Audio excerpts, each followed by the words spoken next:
What's up, you guys? Thank you for clicking on this video. So, this may be a bit random for me to do.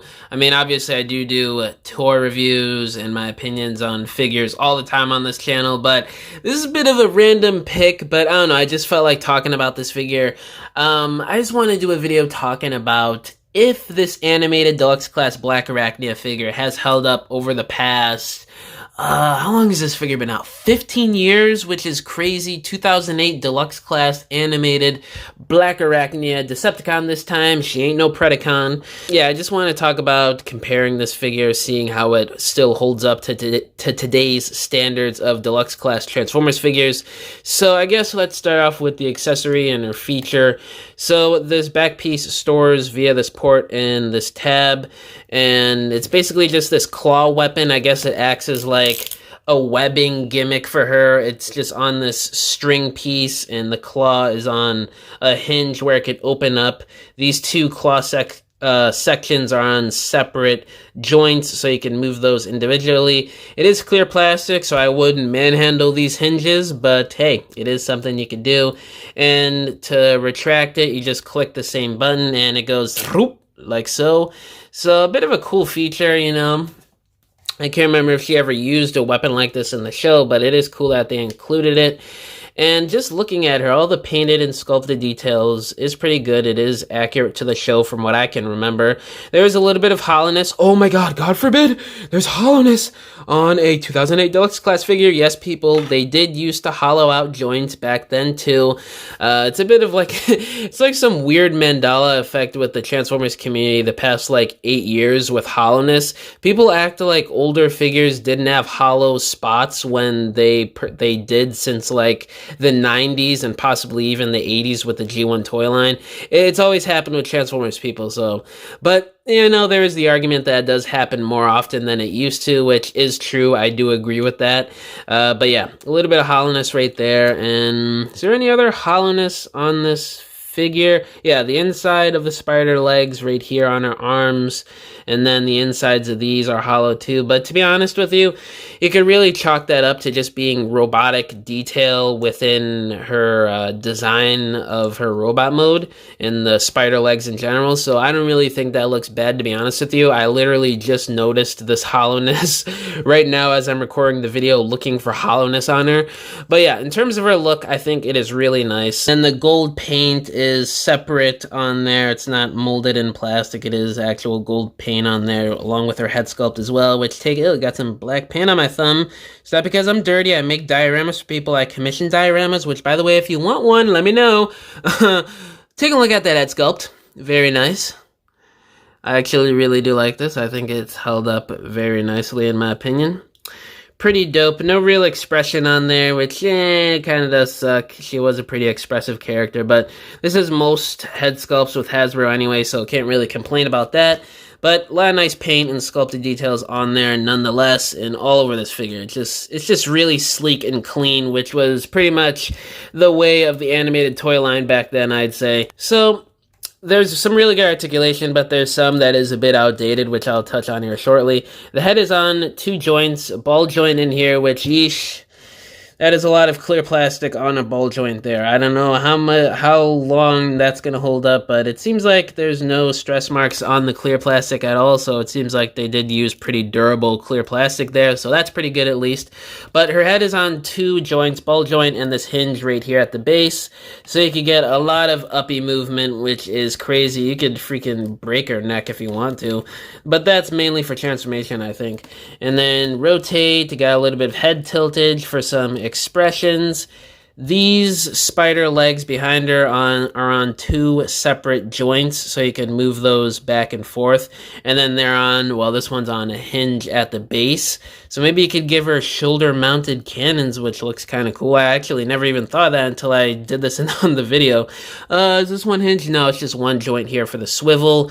And then come around to the arms, ball jointed shoulders, rotate those outward. You get a little bit of, I guess you could call that a butterfly joint due to it being a ball joint. You got rotation at the elbow, and then, oh boy, she's got gorilla arms. Yep. anytime you move her arms up, you use that elbow joint, she's going, why? Why does Optimus think I'm ugly? Why does Sentinel not like me anymore? Why am I so lonely? Ah! So, yeah, that is annoying. Gorilla arms, that used to plague a lot of otherwise pretty good figures back in the day. I'm so glad Hasbro doesn't do this anymore. It would have been so nice if they just added a wrist swivel or just molded the hands in the correct position in the first place. But anyway, back to the articulation. You can rotate this as well, so you could give her, like, knife weapons on the side of her arms, which is kind of cool. She does have a bit of a waist swivel, but it kind of gets in the way due to the transformation here for the midsection. This is the front of the spider with the mandibles on the side here, which are on ball joints, but I wouldn't really recommend moving that because they do pop off pretty easily. So the legs, they could kick forward about that much, back a whole lot because her booty right there flips up. So that's very nice. You got a thigh rotation outwards about that much. And you got about 90 degrees of knee bend, focus camera, what the hell. And then in terms of foot articulation, you got a little bit of upward motion and a lot of downward, but no ankle pivot, which does show its age a little bit there. Forgot to show off the weapon, how she holds it. So there's this port right here, and there's a hole right here on her arm. You just tab that in. She can't actually hold it with her hands, which does look a little weird, but I guess it's just supposed to be like an arm-mounted weapon, which is kind of cool. So she could do her thing with that, whip you, hit you with it, and grab you with the claw. Whoopach! And we got a bit of an old and new thing going on here. Now, this one is really a lot more taller, as you can see. Different times, you know, a lot of deluxe class figures were a lot bigger back then. So let's do a speedy transformation. Bada bing, bada boom.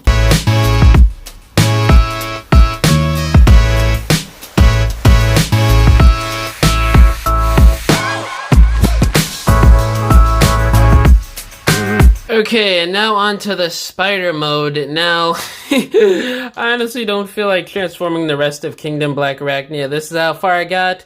I'll throw up an image online because, oh man, I really don't like this transformation at all. But to compare with the image that I'm throwing up in the editing room, this spider mode does not compare. I know this is Cybertronian, it's animated, and that is more of an Earth-based spider mode, but this is just annoying to transform and mess around with. You do have all the joints that were prevalent in the robot mode. I mean, this is her robot mode legs, robot mode arms, and these were the wings or the spider legs that were behind her head in robot mode. So you do retain all that same articulation, but it's just so weird trying to get all of the spider legs to stand on the surfaces, on whatever surface you're using, a table, whatever. So yeah, I just don't really like the spider mode too much. You got the mandibles, which are actually kind of cool. You can move these two black ones individually, so that actually works out very nicely. And then these bigger purple mandibles are on ball joints, so you could rotate those around however you want. So that's kind of cool. It does make for some cool stop motions if you want her talking in spider mode. So that does kind of work, and I do really like that feature. And another feature this spider mode has is you got the web claw thing again that just tabs behind her booty, and you could extend it just like in robot mode and pull it back up. You got the claw still, and it just tabs in via two holes right there and two ports inside the butt. So it just stores in there just like so. Pretty easy. So, you know, if you do want to get this figure to go along with all of your other deluxes or to complete your animated collection, she's not bad. It's not a bad figure. I got her head poking out there. But it's not amazing either. It's definitely dated in certain aspects of the design with articulation and the transformation, and her weapon is a little bit kitty in design and features, you know. If you want to get this figure, track her down, go ahead. She's not terrible, but not amazing either. I wouldn't pay more than like $30 for this figure, considering it is an animated figure from that toy line, and these figures do run a bit more expensive these days.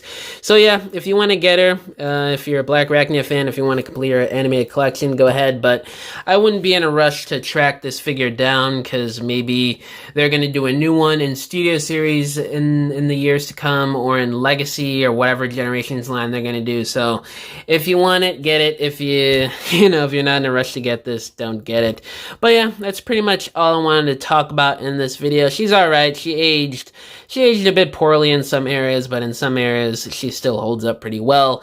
But yeah, guys, let me know down in the comments below, what do you think about this animated deluxe class BLACKARACHNIA. All my social medias are linked down below: Instagram, TikTok, Twitter, Facebook, all that good stuff. My email is also down below if y'all want to email me about business inquiries, or if you just want to message me, or if you want to commission a diorama from me, because I make dioramas for people for their stop motions, tour photography, or just regular display shelves at their homes. Hit me up on either any of my social medias or just my email, and we could work out a deal. But yeah, guys, thank you for watching this video. I'll catch y'all in the next one. Bye!